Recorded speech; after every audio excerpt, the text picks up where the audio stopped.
Hello, good morning, good afternoon, at good evening po sa inyong lahat saan man lupalop, saan man kayo lupalop ng mundo. Ayan, magandang araw po sa inyong lahat. Sana po ay nasa mabuti po kayong kalagayan. Sa mga hindi pa nakakakilala sa akin, Baby Hunter 16 po. Sa mga hindi pa nakasubscribe, pasubscribe po at pakipindot nyo na rin ang ating tiny notification bell para ma-update po kayo pag meron po tayong mga new upload videos. Disclaimer na rin mga idol, ang video ito ay para lamang po sa may bukas ang kaisipan at may malawak na pangunawa. Kaya kung ikaw ay wala po nito, maaari na lamang pong mag-skip at mamili ng mga videos na nararapat po para sa inyo. So today's vlog mga idol ay isang katanungan. Ang sabi niya ay ang tawag dito, kung ginagawa ba daw ng aking kapareha na kapag talaga naman na binibisita niya yung ating leki-leki, ating kilikili, no? Yung ating kilikili. Yun ang gusto niya. Siguro si Idol ay doon siya nakakaramdam ng L kapag hinalikan niya yung kanyang leki-leki sa kanyang partner. So, yan ang ating katanungan for today's video at ating sasagutin ng madalian lamang. Sa talambuhay ko, Idol, no, sa nagtanong nito, sana nakikinig ka at nanonood ka ngayon. Sa talambuhay ko at sa buong buhay ko siguro once or twice lang na nangyari sa akin. Hindi ko alam kung ano yung pumasok ng isip niya, kung bakit niya nagawa yun. Hindi ko rin alam hindi ko rin alam kung bakit natanong mo yun, ano. Kasi nga, actually, nasubukan ko naman na yun, na naranasan ko na, ginawa na sa akin ng kapareha ko yun. At ako ay nagtataka rin kung bakit niya ginawa. Pero noong medyo tumagal-tagal na, siguro nung pangalawang beses na ginawa niya yun sa akin, ay parang naunawaan ko na at naintindihan ko na kung bakit niya ginawa yun. Kasi, hindi niyo ba napapansin na ang leki-leki ay parang kahawig ng ating nasa baba ng mga kababaihan. So, siguro iniisip niya, 'di ba? Instead na doon sila sa baba kumain, ay mas minabuti niya at mas pinili niya na doon sa leki-leki na medyo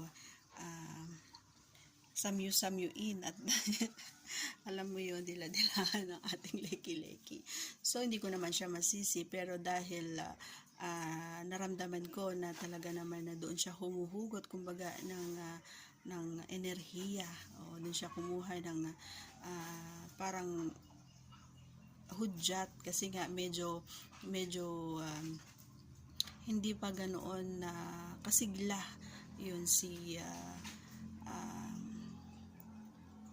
ang tawag dito, si Parikoy ay noong hinalikan niya yung ating leki-leki ay talaga naman na biglang nabuhay. Ayan si Parikoy. So naramdaman ko yun kasi pagdantay ko ng gano'n ng aking mga binti sa kanyang ay talaga naman naramdaman ko habang siya ay naandun sa may leki-leki natin ay talaga naman na nabuhay. So parang feeling ko, iniisip niya siguro, para sa akin lang ha, hindi ko lang alam sa iyo, para sa akin siguro, sabi ko, naiisip niya na instead na doon siya kumain sa baba, kasi ang tawag dito, biglaan lang din kasi yung nangyari na yon. So mas minabuti niya na doon siya umalik-alik doon sa may leki-leki, hindi doon sa baba. Gawa nga ng pati na dahil siguro sa minsan kasi kapag katatapos lang or alam mo yon yung malapit na or katatapos ng period ng babae ay talaga naman hindi may iwasan na may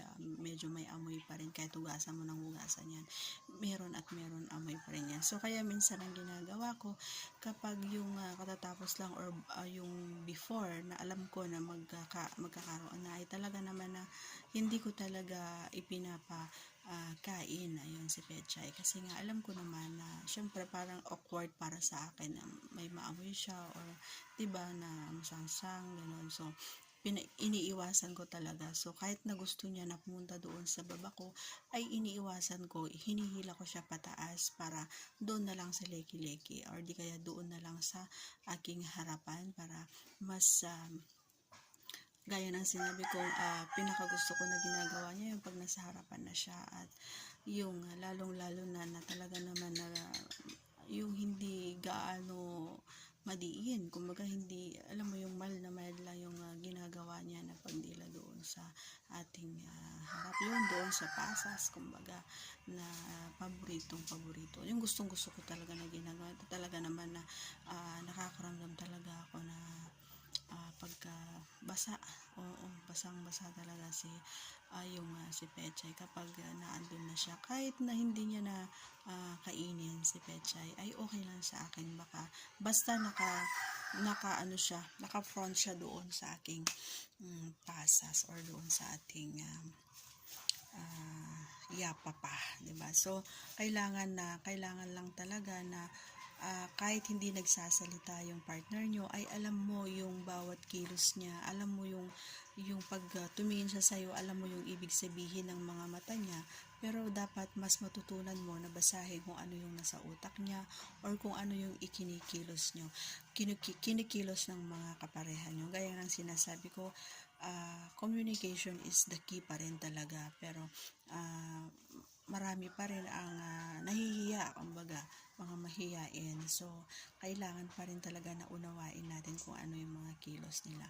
So, para sa akin, twice siguro, or 2 beses na ginawa sa akin yun, pare ko, at hindi ko masyadong nagustuhan, gawa nga ng meron tayong kiliti dito sa may leki-leki. May kiliti ako sa kilikili, so hindi ko masyadong na-enjoy anong ginawa niya yun. Pero noong na-realize ko na doon pala siya humuhugot, kumbaga ng lakas para mabuhay yung kanyang babae, hinayaan ko na lamang at tiniis ko kahit na ako ay natatawa na lang. So, idinaan ko na lang sa pag-big O.